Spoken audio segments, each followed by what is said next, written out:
ಈ ಪ್ರಿಂಟರ್ಸ್ ಗುಂಪು ಏನಿದೆ ಇದು ಯಾವ ಮನೆತನಕ್ಕೆ ಸೇರಿದೆ? ನಿಡ್ಕಲ್ಲಪ್ಪ ಅವರ ಮನೆತನಕ್ಕೆ ಸೇರಿದೆ ಸರ್. ಇದು ಸುದ್ದಿ ನಿಜವಾ ಅಥವಾ ಸುಳ್ಳ ಅನ್ನೋದನ್ನು ಪರಾಮರ್ಶಿಸಿ ನಾವು ಅದನ್ನು ಬರಿಬೇಕಾಗ್ತದೆ ಅಥವಾ ಯಾವುದೇ ಮೀಡಿಯಾದಲ್ಲೂ ಪ್ರಸಾರ ಮಾಡಬೇಕಾಗ್ತದೆ. ಕರ್ನಾಟಕದಲ್ಲಿ ಆರಂಭವಾದ ಮೊದಲ ಪತ್ರಿಕೆ ಯಾವುದು ಅಂತ ತಾವು ಹೇಳಬೇಕು. ಮಂಗಳೂರು ಸಮಾಚಾರ. ಸುದ್ದಿಯನ್ನು ಏನಿರುತ್ತೋ ಅದನ್ನೇ ಕೊಡ್ತೀವಿ ಸರ್. ನಮ್ಮ ಕಲ್ಪನೆ ಅಂತೂ ಇರೋದಿಲ್ಲ. ಕ್ರೀಡೆಗಾಗಿಯೇ ಒಂದು ಪತ್ರಿಕೆ, ಒಂದು ವಾರಪತ್ರಿಕೆ ಇತ್ತು. ಮೊದಲ ಪತ್ರಿಕೆ ರಾಜು ಪತ್ರಿಕೆ. TSR ಏನು ಹಾಗಂದರೆ? TS ರಾಮಚಂದ್ರ ರಾವ್ ಅಂತ ಅವ್ರ ಹೆಸರು. TS ರಾಮಚಂದ್ರ ರಾವ್ ಅನ್ನೋದು ಸರಿಯಾದ ಉತ್ತರ ಆಗಿತ್ತು.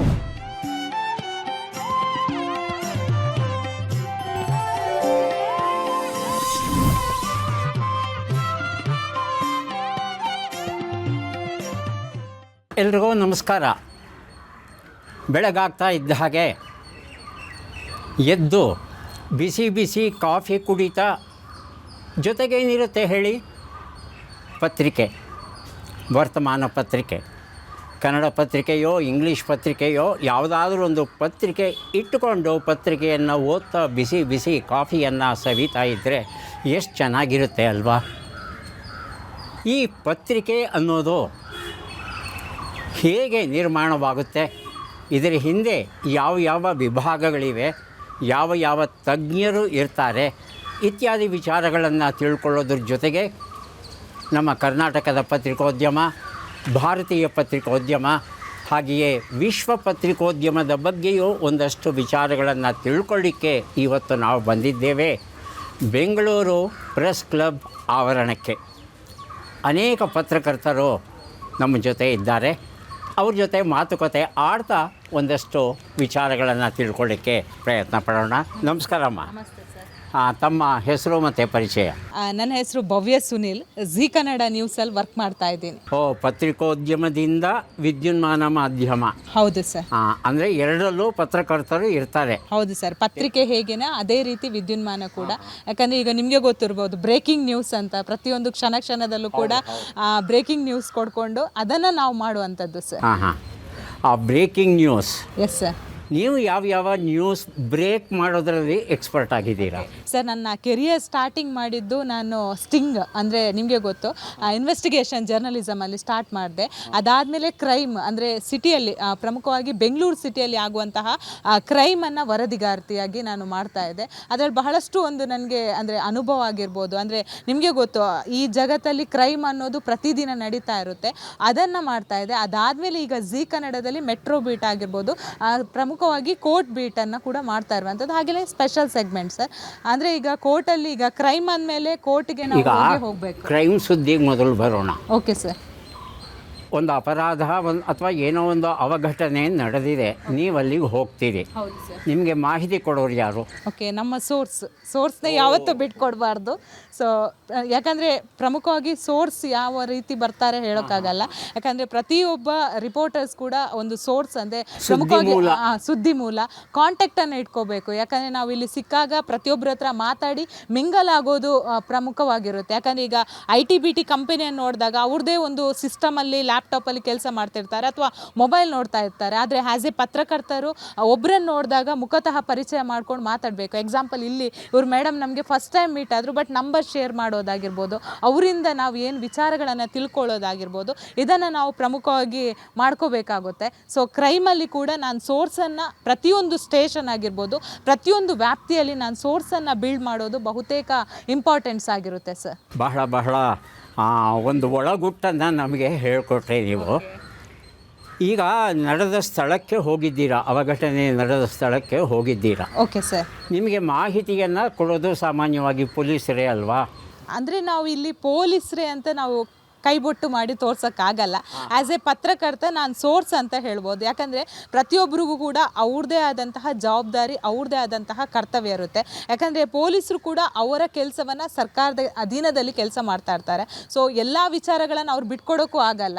ಆ್ಯಸ್ ಎ ಜರ್ನಲಿಸ್ಟ್ ನಾನು ಯಾವ ರೀತಿ ಇನ್ವೆಸ್ಟಿಗೇಷನ್ ಮಾಡಿ ಆ ಸುದ್ದಿಯನ್ನು ಪಡಿಬಹುದು. ಯಾಕಂದರೆ ನಾನು ಪತ್ರಕರ್ತಲಾಗಿ ನ್ಯಾಯಯುತವಾದಂತಹ ಸುದ್ದಿಯನ್ನು ಮಾಡಬೇಕು. ಯಾಕಂದರೆ ಅಲ್ಲಿ ಸುಳ್ಳು ಸುದ್ದಿ ಆಗಿರ್ಬೋದು ಅಥವಾ ಒಂದು ಕ್ರೈಮ್, ಎಕ್ಸಾಂಪಲ್ ಒಂದು ಮರ್ಡರ್ ಆಗಿದ್ದರೆ ಆ ಕುಟುಂಬ ಕುಟುಂಬಕ್ಕೆ ತೊಂದರೆ ಆಗೋ ರೀತಿ ನಾನು ಮಾಡಬಾರ್ದು. ಎರಡೂ ಆ್ಯಂಗಲಲ್ಲಿ ನಾನು ಥಿಂಕ್ ಮಾಡಿಕೊಂಡು ಪ್ರಮುಖವಾದ ಸುದ್ದಿಗಳನ್ನು ಹೆಕ್ಕಿ ಜನರಿಗೆ ಒಳ್ಳೆ ಇನ್ಫಾರ್ಮೇಷನ್ ಥರ ಕೊಡಬೇಕು. ಸೊ ಇಲ್ಲಿ ನಾನು ಪೊಲೀಸರೇ ಅಂತ ತೋರ್ಸೋಕ್ಕಾಗಲ್ಲ ಸರ್, ಯಾಕಂದರೆ ನಾನು ಪ್ರತಿಯೊಬ್ಬ ಸೋರ್ಸ್, ಯಾಕಂದರೆ ಅಲ್ಲಿ ಸುತ್ತಮುತ್ತ ಸ್ಟೇಷನ್ನ ಸುತ್ತಮುತ್ತ ಅಂಗಡಿಯವರನ್ನು ಪರಿಚಯ ಮಾಡ್ಕೊಂಡಿರ್ಬೋದು, ಅಥವಾ ಆ ಕುಟುಂಬಸ್ಥರ ಮೂಲಗಳಿಂದ ನಮಗೆ ಮಾಹಿತಿ ಬರ್ಬೋದು, ಅಥವಾ ನನ್ನ ಪತ್ರಕರ್ತರು, ನನ್ನ ಕೊಲೀಗ್ಸ್ ಏನಿದ್ದಾರೆ ಅವರಿಂದ ನಾನು ಮಾಹಿತಿಯನ್ನು ಪಡಿಬೋದು. ಸೊ ಹೀಗಾಗಿ ಬಹುತೇಕ ಸೋರ್ಸ್ಗಳನ್ನು ನಾವು ಬಿಲ್ಡ್ ಮಾಡಿ ಇಟ್ಕೊಂಡಿರ್ತೀವಿ ಸರ್.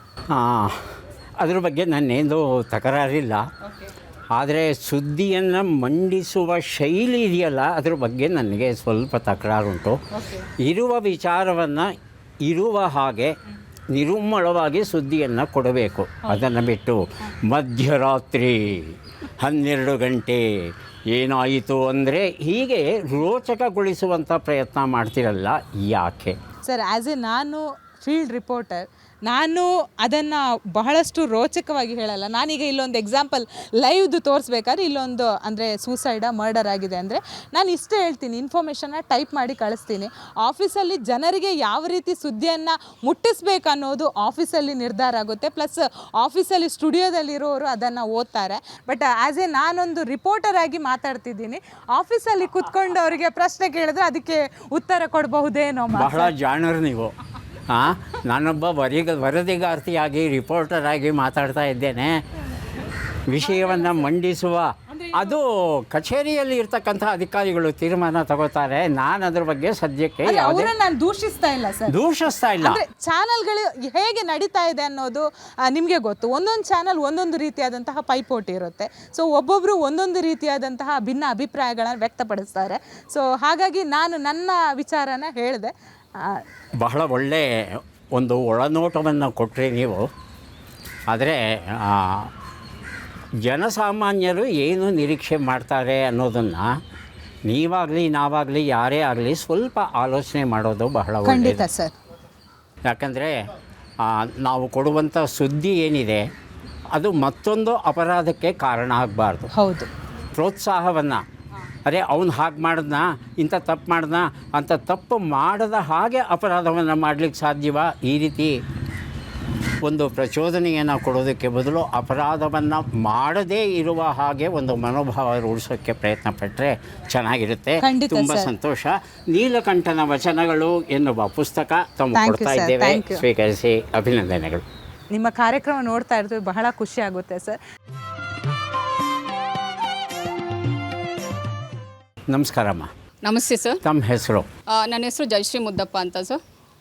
ಜಯಶ್ರೀ ಅವರೇ, ಯಾವ ಕ್ಷೇತ್ರದಲ್ಲಿ ಕೆಲಸ ಮಾಡ್ತಿದ್ದೀವಿ? ನಾನು ಪ್ರಜಾ ಸಂದೇಶ ಅನ್ನೋ ಪತ್ರಿಕೆಯಲ್ಲಿ ವೈದ್ಯಕೀಯ ವಿಭಾಗದಲ್ಲಿ ಕೆಲಸ ಮಾಡ್ತೇನೆ.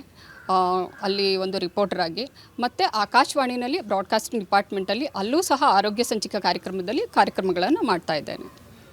ಈಗ ಜನಸಾಮಾನ್ಯರಿಗೆ ಆರೋಗ್ಯ ವಿಚಾರಗಳನ್ನು ಹೇಳಬೇಕು ಅಂದರೆ ಅವರಿಗೆ ಅರ್ಥ ಆಗುವ ರೀತಿಯಲ್ಲಿ ಅವರ ಮಟ್ಟಕ್ಕೆ ಇಳಿದು ಅವರ ಭಾಷಾ ಸಂಪತ್ತನ್ನು ಮನಸ್ಸಲ್ಲಿಟ್ಟುಕೊಂಡು ತಾಂತ್ರಿಕ ವಿಚಾರಗಳನ್ನು ತಿಳಿಸ್ಬೇಕು ಅಂದರೆ ಒಂದು ಸವಾಲಿನ ಕೆಲಸ. ಇದನ್ನು ಹೇಗೆ ಮಾಡ್ತೀವಿ? ತಜ್ಞ ವೈದ್ಯರು ಇರ್ತಾರೆ. ಯಾವ ಪ್ರಶ್ನೆಗಳನ್ನು ನಾವು ಕೇಳಬೇಕು ಅಂತ ಇರ್ತೀವೋ ವೈದ್ಯರ ಜೊತೆ ಅದನ್ನು ಸಮಾಲೋಚನೆ ಅನ್ನೋದನ್ನು ಮಾಡ್ತಾರೆ ಸರ್. ಮಾಡಿ ಅಲ್ಲಿ ಸೂಕ್ತ ಪದಗಳನ್ನು ಅವ್ರ ಹತ್ರ ತಿಳ್ಕೊಂಡು ಆಮೇಲೆ ಅದನ್ನು ಜನಸಾಮಾನ್ಯರಿಗೆ ತಿಳಿಸುವಂಥ ಒಂದು ಪ್ರಯತ್ನ ಆಗುತ್ತೆ. ತುಂಬ ಸಂತೋಷಮ್ಮ. ಒಂದು ಪುಸ್ತಕವನ್ನು ಕೊಡ್ತಾ ಇದ್ದೇವೆ. ಕುಸುರಿ ನಳಿನ ಚಿಕ್ಕಮಗಳೂರು ಅವರು ಬರೆದ ಲಲಿತ ಪ್ರಬಂಧಗಳ ಪುಸ್ತಕ ಕೊಡ್ತಾ ಇದ್ದೇವೆ. ದಯವಿಟ್ಟು ಸ್ವೀಕರಿಸಿ. ಧನ್ಯವಾದಗಳು.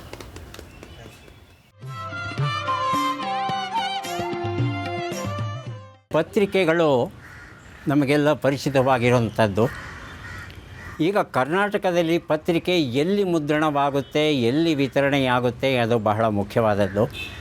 ಬೆಂಗಳೂರಲ್ಲಿ ಮುದ್ರಣ ಆಗುವ ಹಾಗೆ ಏಕಕಾಲದಲ್ಲಿ ಕರ್ನಾಟಕದ ಬೇರೆ ಬೇರೆ ನಗರಗಳು, ಹಾಸನ ಆಗಿರ್ಬೋದು, ಚಿಕ್ಕಮಗಳೂರು ಆಗಿರ್ಬೋದು, ಮಂಗಳೂರು ಆಗಿರ್ಬೋದು, ಬಳ್ಳಾರಿ ಆಗಿರ್ಬೋದು, ಹೀಗೆ ಹಲವು ಕಡೆ ಮುದ್ರಣ ಆಗಿ ಆಯಾ ಪ್ರದೇಶದಲ್ಲಿ ವಿತರಣೆ ಆಗಬೇಕಾಗುತ್ತೆ. ಇದನ್ನು ಸ್ವಲ್ಪ ಮಟ್ಟಿಗೆ ಈ ಒಂದು ಸಮಸ್ಯೆಗೆ ಪರಿಹಾರವನ್ನು ಈ ಪತ್ರಿಕೆ ಕೊಡ್ತಾ ಇದೆ.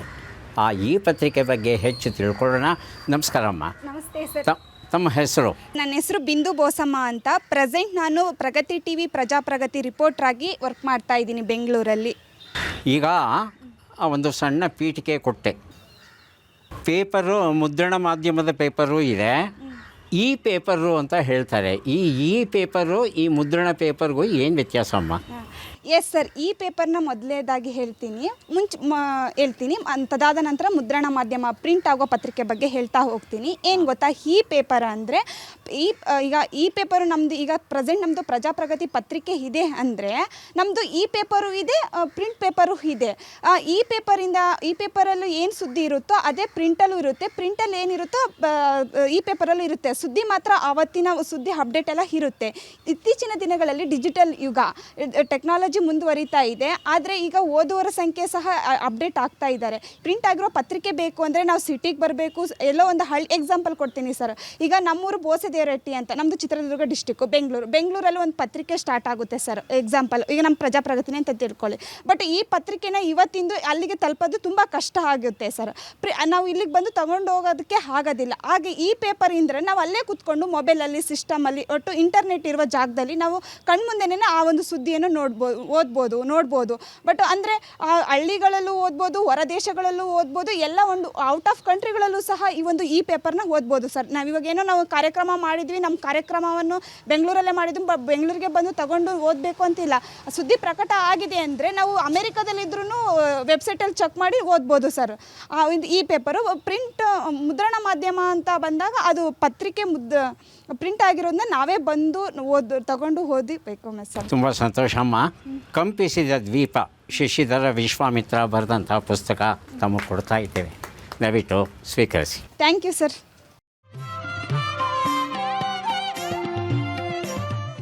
ನಮಸ್ಕಾರಮ್ಮ. ತಮ್ಮ ಹೆಸರು ಮತ್ತು ಪರಿಚಯ? ನಾನು ಪೂರ್ಣಿಮಾ ಅಂತ ಸರ್. ಸಂಜೆ ಸಮಯ ಪತ್ರಿಕೆಯಲ್ಲಿ ಫೋಟೋ ಜರ್ನಲಿಸ್ಟಾಗಿ ಕೆಲಸ ಮಾಡ್ತಾಯಿದ್ದೀನಿ ಸರ್. ಫೋಟೋಗ್ರಾಫರ್ ತಾವು? ಹೌದು ಸರ್. ಪತ್ರಿಕೆಯಲ್ಲಿ ಸರ್. ನನಗೆ ತಿಳಿದ ಮಟ್ಟಿಗೆ ನಮ್ಮ ಕರ್ನಾಟಕದಲ್ಲಿ ಕನ್ನಡ ಭಾಷೆಗೆ ಸಂಬಂಧಪಟ್ಟ ಹಾಗೆ ಏನು ಪತ್ರಿಕೆಗಳಿವೆ, ಹೆಣ್ಣು ಮಕ್ಕಳು ಫೋಟೋಗ್ರಾಫರ್ಗೆ ಕೆಲಸ ಮಾಡೋದು ಬಹಳ ಅಪರೂಪ ಅಂತ ಅನಿಸುತ್ತೆ. ಎಷ್ಟು ಜನ ಇದ್ದಾರಮ್ಮ ಸರ್? ಈಗ ಸದ್ಯಕ್ಕೆ ಕರ್ನಾಟಕದಲ್ಲಿ ನಾನು ಒಬ್ಳಿದ್ದೀನಿ ಸರ್, ಬೆಂಗಳೂರಲ್ಲಿ. ಈ ಒಬ್ಬರೇ? ಹೌದು ಸರ್. ಆಹಾ, ಬಹಳ ಒಳ್ಳೆಯ ಸುದ್ದಿ ಕೊಟ್ಟರಿ. ಒಂದು ಹೆಣ್ಮಕ್ಳು ಫೋಟೋಗ್ರಫಿ ಕ್ಷೇತ್ರಕ್ಕೂ ಬಂದಿದ್ದಾರೆ ಅಂತ ತುಂಬ ಸಂತೋಷವಾಯಿತು. ನಿಮ್ಮ ಫೋಟೋಗ್ರಫಿಗೆ ಸಂಬಂಧಪಟ್ಟ ಹಾಗೆ ಒಂದು ಪುಟ್ಟ ಪ್ರಶ್ನೆ ಕೇಳ್ತೇನೆ. ಈ ಫೋಟೋಗ್ರಫಿ ಜರ್ನಲಿಸಮ್ ಅಂತ ಇದೆ ಅಂದರೆ ಉದ್ದುದ್ದ ಲೇಖನಗಳನ್ನು ಬರೆದು ಮಧ್ಯದಲ್ಲಿ ಒಂದೋ ಎರಡೋ ಚಿತ್ರಗಳನ್ನು ಹಾಕೋ ಬದಲು ಚಿತ್ರಗಳನ್ನೇ ಪ್ರಧಾನವಾಗಿ ಬಳಸಿ ಎಷ್ಟು ಬೇಕೋ ಅಷ್ಟು ಮಾತ್ರ ಬರೆದು ವಿವರಿಸುವ ಚಿತ್ರಲೇಖನಗಳನ್ನು ಮೊದಲ ಬಾರಿಗೆ ಶುರು ಮಾಡಿದವರು ಕರ್ನಾಟಕದಲ್ಲಿ ಯಾವ ಛಾಯಾಗ್ರಾಹಕರು ಅನ್ನೋದು ತಿಳ್ಕೋಬೇಕಾಗಿದೆ. ಹೇಳಬಹುದಾ? TN ಸತ್ಯನ್ ಅಂತ ಸರ್. TS ಸತ್ಯನ್ ಅವರು ಅದ್ಭುತವಾದ ಛಾಯಾಚಿತ್ರಗಳನ್ನು ತೆಗಿತಾಯಿದ್ರು. ಅವರ ಚಿತ್ರಗಳನ್ನು ನೋಡೋದೇ ಒಂದು ಹಬ್ಬ. ಅದರಲ್ಲೂ ಆಗ ಇದ್ದದ್ದು ಕಪ್ಪು ಬಿಳುಪಿನ ಚಿತ್ರಗಳು ಮಾತ್ರ.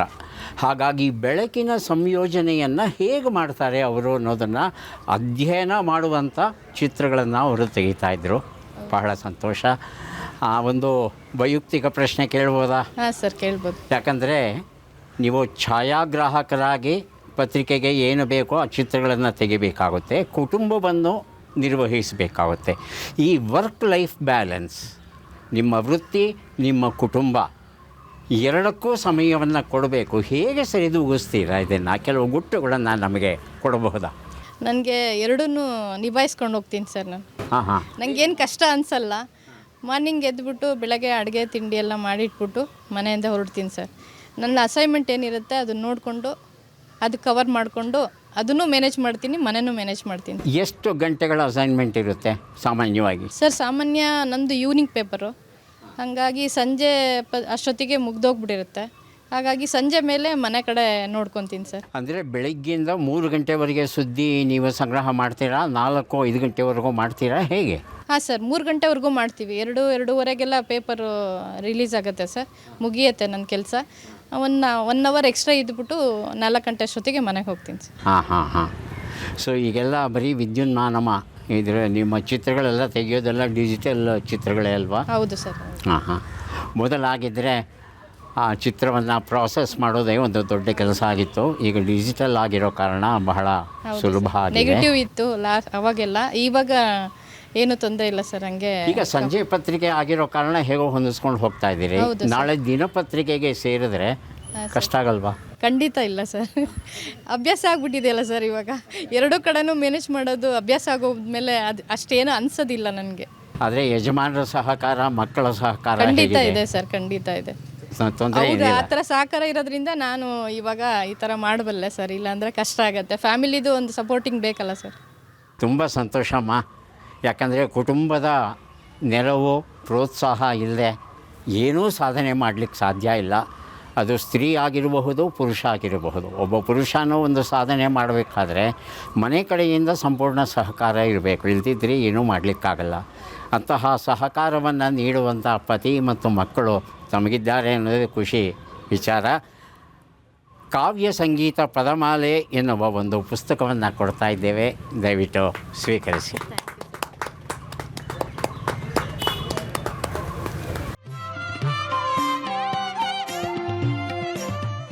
ಸರ್, ವಿತ್ ಯುವರ್ ಪರ್ಮಿಷನ್ ಒಂದು ಫೋಟೋ ತೆಗಿಬೋದಾ ನಿಮ್ಮದು? ಪರ್ಮಿಷನ್ನೇ ಮೇಡಮ್ಮ, ಎಷ್ಟು ಫೋಟೋ ಬೇಕಾದರೂ ತೆಗೀರಿ. Okay, thank you sir.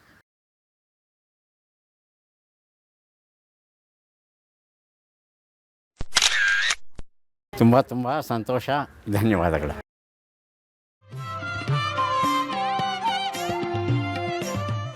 ಮುದ್ರಣ ಮಾಧ್ಯಮದಲ್ಲೂ ಹಾಗೂ ವಿದ್ಯುನ್ಮಾನ ಮಾಧ್ಯಮದಲ್ಲೂ ಒಂದು ಪಾರಿಭಾಷಿಕ ಪದ ಬಳಸ್ತಾರೆ, ಬೀಟ್ ರಿಪೋರ್ಟರ್ ಅಂತ. ಹಾಗಂದರೆ ಏನು ನಮಗೆ ಗೊತ್ತಾಗಲ್ಲ. ಪೊಲೀಸ್ ಬೀಟ್ ಒಂದೇ ನಮಗೆ ಗೊತ್ತಿರೋದು. ಅದನ್ನು ಬಿಟ್ಟರೆ ಪತ್ರಿಕೋದ್ಯಮದಲ್ಲಿ ಬೀಟ್ ರಿಪೋರ್ಟರ್ ಅಂದರೆ ಏನು, ಇದನ್ನು ತಿಳ್ಕೊಬೇಕಾಗಿದೆ. ಯಾರು ತಿಳಿಸ್ಕೊಡ್ತೀರಿ? ಸರ್, ತಮ್ಮ ಹೆಸರು ಮತ್ತು ಪರಿಚಯ. ಸರ್, ನನ್ನ ಹೆಸರು BS ರಾಮಚಂದ್ರ ಅಂತ. ನಾನು ಈ ಸಂಜೆ ಪತ್ರಿಕೆಯಲ್ಲಿ ಮುಖ್ಯ ವರದಿಗಾರನಾಗಿ ಕೆಲಸ ಮಾಡ್ತಾಯಿದ್ದೀನಿ. ಸರ್, ನೀವು ಒಳ್ಳೆ ಪ್ರಶ್ನೆ ಕೇಳಿದ್ರಿ. ಏನಂದರೆ, ಮೊದಲನೇದಾಗಿ ಪತ್ರಿಕೋದ್ಯಮದಲ್ಲಿ ಬೀಟ್ ರಿಪೋರ್ಟರ್ ಅಂದರೆ ಇರಲಿಲ್ಲ. ಮೊದಲು ನೀವು ಹೇಳ್ದಂಗೆ ರೈಟರ್ಸು ಏನು ಇವಾಗ ಬರ್ತಾಯಿದೆ. ಜಾಗತಿಕ ಮಟ್ಟದಲ್ಲಿ ಇವಾಗ ಸಾಕಷ್ಟು ಬದಲಾವಣೆಗಳಾಗ್ತಾಯಿದೆ ಪತ್ರಿಕೋದ್ಯಮಗಳಲ್ಲಿ, ಮಾಧ್ಯಮದಲ್ಲಾಗಲಿ ಅಥವಾ ಪ್ರಿಂಟ್ ಮಾಧ್ಯಮ, ಎಲೆಕ್ಟ್ರಾನಿಕ್ ಮಾಧ್ಯಮಗಳಲ್ಲಿ ಬರ್ತಾಯಿದೆ. ಬೀಟ್ ರಿಪೋರ್ಟಿಂಗ್ ಅಂತಂದರೆ, ನೀವು ಎಲ್ಲ ಕಡೆ ಇವಾಗ ನಾವು ಪತ್ರಿಕೋದ್ಯಮ, ನಾವು ಸುದ್ದಿ ಹೆಂಗೆ ಸಂಗ್ರಹ ಮಾಡ್ತೀವಿ ಅಂತಂದರೆ, ನೀವು ಒಂದು ಮೂಲಗಳಿಂದ ಅಂತ ಹೇಳಿದ್ವಿ, ಸುದ್ದಿ ಮೂಲಗಳಿರ್ತವೆ, ಆದ್ದರಿಂದ ನಾವು ಸುದ್ದಿ ಸಂಗ್ರಹ ಮಾಡ್ತೀವಿ. ಅದೇ ರೀತಿ ನಮ್ಮ ಕಚೇರಿಗಳಲ್ಲಿ ಇರ್ತಕ್ಕಂಥ ವರದಿಗಾರರೇನಿರ್ತಾರೆ, ಅವ್ರಿಗೆ ಒಂದೊಂದು ಜವಾಬ್ದಾರಿನ ವಹಿಸಿರ್ತೀವಿ. ಅಂದರೆ ಒಬ್ಬರು ಪೊಲೀಸ್ ಬೀಟ್ ಮಾಡ್ತಾರೆ, ಒಬ್ಬರು ರಾಜಕೀಯ ವಿಶ್ಲೇಷಣೆಗೆ ಬೀಟ್ ಮಾಡ್ತಾರೆ, ಒಬ್ಬರು ಸಿನಿಮಾ ವರದಿಗಾರರು ಇರ್ತಾರೆ, ಕೆಲವರು ಕ್ರೀಡಾ ಸ್ಪರ್ಧೆ ಬೀಟ್ ಮಾಡ್ತಾರೆ. ಆ ರೀತಿಯಾಗಿ ವಿವಿಧ ವಲಯಗಳಲ್ಲಿ ಒಂದು ಪತ್ರಿಕಾ ವರದಿಗಾರರನ್ನು ಆ ಕ್ಷೇತ್ರಗಳಲ್ಲಿ ಅವ್ರ ಪರಿಣಿತಿ ಪಡೆದಿರತಕ್ಕಂಥ ಕ್ಷೇತ್ರಗಳಲ್ಲಿ ಅವರನ್ನು ಕಳಿಸಿ ಆ ಸುದ್ದಿ ಸಂಗ್ರಹವನ್ನು ನಾವು ಪಡಿತೀವಿ, ಪತ್ರಿಕೆಗಳಾಗಲಿ ಮೀಡಿಯಾ. ಅಂದರೆ ಆ ಕ್ಷೇತ್ರದಲ್ಲಿ ಅವನಿಗೆ ಸಾಕಷ್ಟು ಪರಿಣತಿ ಇರಬೇಕು. ಖಂಡಿತವಾಗ್ಲೂ. ಒಂದು ಕ್ಷೇತ್ರದಲ್ಲಿ ಇದ್ದವನ್ನ ಇನ್ನೊಂದು ಕ್ಷೇತ್ರಕ್ಕೆ ಏನಾದರೂ ಕಳಿಸೋ ಸಾಧ್ಯತೆ ಉಂಟಾ? ಅವ್ರಿಗೆ ಆಸಕ್ತಿ ಇದ್ದರೆ, ಕೆಲವರು ಏನಾಗುತ್ತೆ, ಇವಾಗ ನೀವು ಪತ್ರಿಕೋದ್ಯಮ ಕಲಿಕೆ ಒಂದೇ ಆಗಲ್ಲ, ಇವಾಗ ನ್ಯಾಯಾಲಯಕ್ಕೆ ಬರುತ್ತೆ, ಅವರೇನಾದರೂ ಕಾನೂನು ಪರಿಣಿತಿ ಇರಬೇಕಾಗುತ್ತೆ ಅವರಿಗೆ. ಅಂದರೆ ಅವರು ಒಂದು ಸ್ವಲ್ಪ ಕಾನೂನಿನಲ್ಲಿ ಸ್ವಲ್ಪ ಅವ್ರ ಪರಿಣಿತಿ ಇದ್ದರೆ ಕೋರ್ಟ್ ಬೀಟ್ ಮಾಡ್ತಾರೆ. ಅಂದರೆ ತುಂಬ ಸೂಕ್ಷ್ಮವಾಗಿರುತ್ತೆ ಪ್ರತಿಯೊಂದು. ನೀವು ನ್ಯಾಯಾಲಯದ ತೀರ್ಪುಗಳೇನು ಬರುತ್ತೆ, ಆ ತೀರ್ಪನ್ನು ಜನರ ಮಟ್ಟಿಗೆ ತಿಳಿಸ್ಬೇಕು. ಅದೊಂದು ಜಾಗೃತಿನೂ ಆಗುತ್ತೆ ಮತ್ತು ಅವ್ರಿಗೆ ಒಂದು ಮನವರಿಕೆಯೂ ಮಾಡ್ದಂಗೆ ಆಗುತ್ತೆ ಜನಸಾಮಾನ್ಯರಿಗೆ. ಅದನ್ನು ಪರಿಪಕ್ವವಾಗಿ ನಾವು ನ್ಯಾಯಾಲಯ ಮತ್ತು ಮಾಧ್ಯಮದ ಮುಂದೆ ತಂದು ಜನಸಾಮಾನ್ಯರಿಗೆ ತಿಳಿಸುವಂತಾಗತ್ತೆ. ಅದು ತುಂಬ ಸೂಕ್ಷ್ಮವಾಗಿರುತ್ತೆ, ಅದು ತುಂಬ ಪರಿಣಿತಿ ಇರುತ್ತೆ. ಇನ್ನು ಕ್ರೀಡೆ ಬಂತಂದರೆ ಅವ್ರು ತುಂಬ ಆಸಕ್ತಿ ಇರಬೇಕಾಗುತ್ತೆ, ಕ್ರೀಡೆ ತುಂಬ ತಿಳ್ಕೊಂಡಿರಬೇಕಾಗತ್ತೆ. ಬರೀ ಕ್ರಿಕೆಟ್ ಅಲ್ಲ, ಬರೀ ಫುಟ್ಬಾಲ್ ಅಲ್ಲ, ಹಾಕಿ ಅಲ್ಲ, ನಮ್ಮ ದೇಶದಲ್ಲಿ ತುಂಬ ಕ್ರೀಡೆಗಳೆಲ್ಲ ಏನಿರುತ್ತೆ ಅವ್ರು ತಿಳ್ಕೊಬೇಕಾಗತ್ತೆ. ಅಂಥರ ಪರಿಣಿತಿಗಳೇ ನಾವು ತೊಗೊಬೇಕಾಗತ್ತೆ ಸರ್. ಅದು ಬೀಟ್ ರಿಪೋರ್ಟ್ಸ್ ಅಂತ ಕೊಡ್ತೀವಿ. ರಾಜ್ಯ ಮಟ್ಟದಲ್ಲಿ, ರಾಷ್ಟ್ರ ಮಟ್ಟದಲ್ಲಿ, ಅಂತಾರಾಷ್ಟ್ರೀಯ ಮಟ್ಟದಲ್ಲಿ ಕ್ರೀಡೆಯ ಬಗ್ಗೆ ಸಮಗ್ರ ಮಾಹಿತಿ ಇದ್ದರೆ ಆತ ಒಂದು ವಿಶ್ಲೇಷಣೆ ಸರಿಯಾಗಿ ಮಾಡಿ ಕೊಡಬಹುದು. ಸೊ ಅಂತಹ ತಜ್ಞರು ಇರ್ತಾರೆ ನಿಮ್ಮಲ್ಲಿ. ಖಂಡಿತವಾಗಿ. ಹಾಂ. ಇದು ಒಂದು ನಮಗೆ ಒಳ್ಳೆಯ ವಿಚಾರವನ್ನು ತಾವು ತಿಳಿಸ್ಕೊಟ್ಟಿದ್ದೀರಿ. ದಯವಿಟ್ಟು ಒಂದು ಪುಸ್ತಕವನ್ನು ಸ್ವೀಕರಿಸಿ. ಅಧ್ಯಾತ್ಮ ಮತ್ತು ಆತ್ಮನಿರ್ಭರ ಭಾರತ ಸಾಂದರ್ಭಿಕ ಸತ್ಯ ಲೇಖನಗಳ ಕೃತಿ ಭಗವತಿ ಅವರು ಬರೆದಿದ್ದಾರೆ. ಈ ಪುಸ್ತಕ ಕೊಡ್ತಾ ಇದ್ದೇವೆ, ದಯವಿಟ್ಟು ಸ್ವೀಕರಿಸಿ. ಧನ್ಯವಾದ ಸರ್.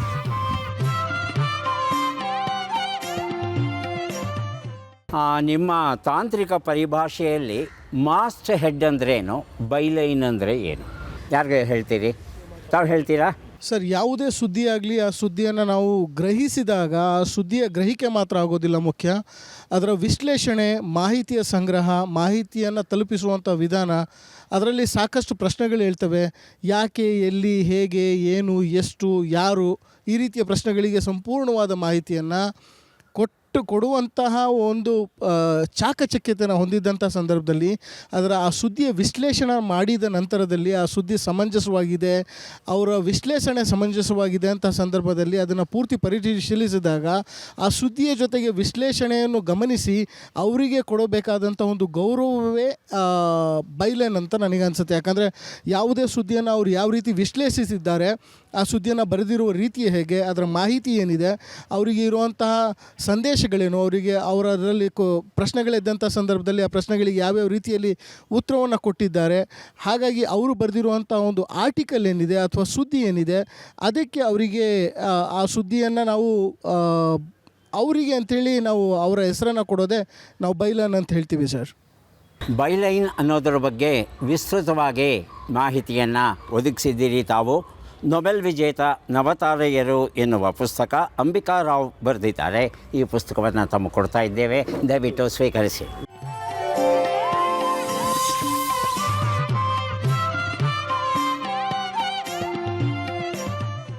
ಮಾಸ್ಟ್ ಹೆಡ್, ಈ ಒಂದು ಶಬ್ದದ ಪರಿಚಯ ಆಗಬೇಕಾಗಿದೆ ನಮಗೆ. ಸರ್, ದಯವಿಟ್ಟು ಮಾಡಿಕೊಡ್ತೀರಾ? ಮಾಸ್ಟ್ ಹೆಡ್ ಅಂದರೆ ಏನು? ಖಂಡಿತವಾಗಿ ಸರ್. ಮಾಸ್ಟರ್ ಹೆಡ್ ಅನ್ನೋದು ಮುದ್ರಣ ಮಾಧ್ಯಮದಲ್ಲಿ ಬರುವಂಥ ಒಂದು ಪಾರಿಭಾಷಿಕ, ಪತ್ರಿಕೋದ್ಯಮದ ಪಾರಿಭಾಷಿಕ ಶಬ್ದ. ಒಂದು ಪತ್ರಿಕೆಗೆ ಅದೇ ತಲೆ, ಅದೇ ಹಣೆ ಬರಹ ಅಂದ್ರೆ ಹೆಡ್ಲೈನ್ ಆಗ್ಬಿಡ್ತದೆ. ಅದಕ್ಕಿಂತ ಮೇಲೆ ಬರೋವಂಥದ್ದು ಮಾಸ್ಟರ್ ಹೆಡ್. ಪತ್ರಿಕೆ ಹೆಸರು, ಪತ್ರಿಕೆ ಏನು ಅಂತ ಹೇಳೋದೇ ಅದು. ಉದಾಹರಣೆಗೆ ವಿಶ್ವವಾಣಿ ಇರ್ಬೋದು, ಪ್ರಜಾವಾಣಿ ಇರ್ಬೋದು, ಸಂಯುಕ್ತ ಕರ್ನಾಟಕ ಇರ್ಬೋದು, ಒಂದು ಪತ್ರಿಕೆ ಹೆಸರಿದೆಯಲ್ಲ ಮಾಸ್ಟರ್ ಹೆಡ್, ಅದೇ ಮಾಸ್ಟರ್ ಹೆಡ್ಡು. ಆ ಮಾಸ್ಟರ್ ಹೆಡ್ಡಿಗೆ ಅಕ್ಕಪಕ್ಕ ಕೂಡ ಜಾಹೀರಾತು ಬರ್ತಾ ಇದೆ. ಮಾಸ್ಟರ್ ಹೆಡ್ಡನ್ನು ಕೂಡ ಒತ್ತುವರಿ ಮಾಡಿ ಈ ಜಾಹೀರಾತು ಹಾಕುವಂಥ ಅನಿವಾರ್ಯಗಳು ಇತ್ತೀಚಿನ ಪತ್ರಿಕೋದ್ಯಮಕ್ಕೆ ಬಂದಿದೆ. ಅದು ಹಿಂದಿನಿಂದಲೂ ಕೂಡ ಇತ್ತೀಚೆಗೆ ಸ್ವಲ್ಪ ಜಾಸ್ತಿ ಆಗಿದೆ. ಬಟ್ ಮಾಸ್ಟರ್ ಹೆಡ್ ಅನ್ನೋದು ಇಲ್ಲದೇ ಒಂದು ಪತ್ರಿಕೆ ಹೊರಬರಲಿಕ್ಕೆ ಸಾಧ್ಯ ಇಲ್ಲ. ಮಾಸ್ಟರ್ ಹೆಡ್ಡು ಭಾಳ ಮುಖ್ಯವಾದದ್ದು. ಪತ್ರಿಕೆ ಹೆಸರೇ ಅದು. ಮಾಸ್ಟರ್ ಹೆಡ್ ಇಲ್ಲ ಅಂದರೆ ಪತ್ರಿಕೆನೇ ಇಲ್ಲ, ಅಸ್ತಿತ್ವನೇ ಇಲ್ಲ, ಮತ್ತು ಅದಕ್ಕೊಂದು ಹೆಸರೇ ಇರೋದಿಲ್ಲ ಅನ್ನಂಗಾಗುತ್ತೆ. ಹಂಗಾಗಿ ಒಂದು ವ್ಯಕ್ತಿಗೆ ಒಬ್ಬ ಹೆಸರು ಎಷ್ಟು ಮುಖ್ಯನೋ ಹಾಗೆ ಪತ್ರಿಕೆಗೆ ಮಾಸ್ಟರ್ ಹೆಡ್ ಬಹಳ ಮುಖ್ಯ ಅಂತ ನಾನು ಹೇಳ್ಬೋದು ಸರ್. ಕ್ಯಾನ್ಸರ್ ತಡೆಗಟ್ಟಬಹುದು, ನಿಮಗಿದು ಗೊತ್ತೇ. ಪ್ರತಿಯೊಬ್ಬ ಮಹಿಳೆಗಾಗಿ ವೈದ್ಯರೇ ಕೈಪಿಡಿ. ಡಾಕ್ಟರ್ ಜ್ಯೋತಿ ಎಸ್ ಗೋಂಗಡೆ ಮಠ್ ಬರೆದಿದ್ದಾರೆ. ಕ್ಯಾನ್ಸರ್ ತಡೆಗಟ್ಟುವ ಈ ಪುಸ್ತಕವನ್ನು ತಮಗೆ ಕೊಡ್ತಾ ಇದ್ದೇವೆ. ಥ್ಯಾಂಕ್ ಯು ಸರ್, ಧನ್ಯವಾದ.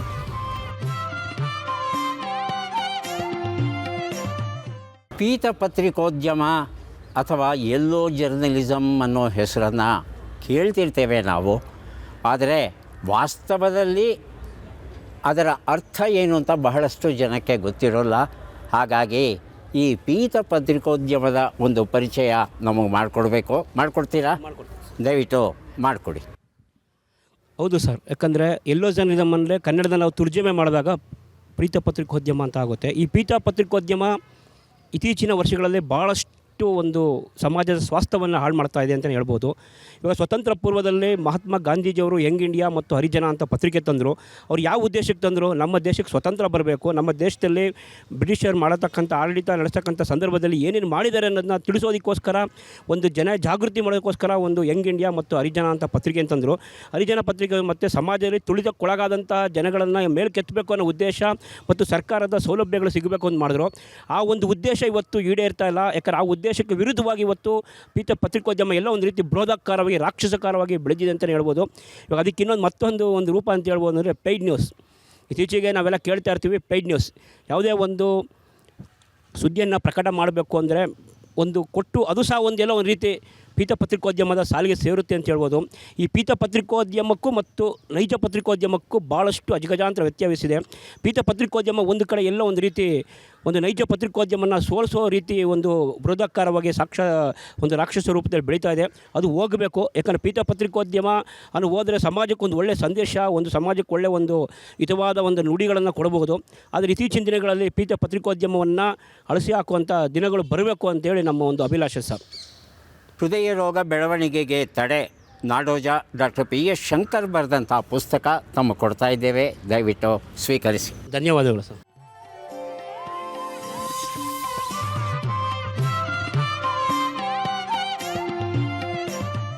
ವೀಕ್ಷಕರೇ, ಇದುವರೆಗೂ ತಾವು ಥಟ್ ಅಂತ ಹೇಳಿ ವಿಶೇಷ ಕಾರ್ಯಕ್ರಮವನ್ನು ನೋಡ್ತಾ ಇದ್ರಿ.